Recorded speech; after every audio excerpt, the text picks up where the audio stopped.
Myself, Dr.Y Raju, Head Department of Data Science.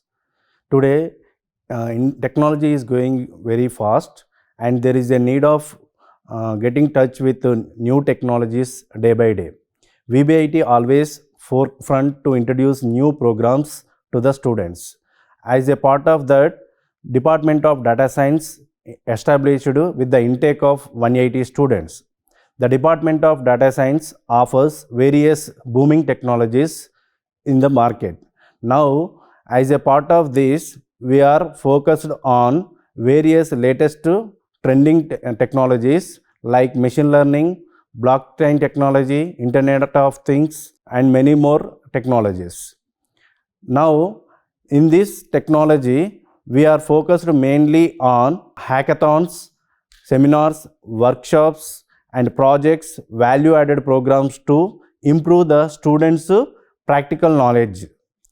Now, apart from this, department also organizing various seminars, workshops to improve the student skills. The main objective of data science program is focus on career-focused learning, enhance knowledge, and employment. Finally, I would like to say one thing. We are ready to make industry-ready graduates to the society. Thank you.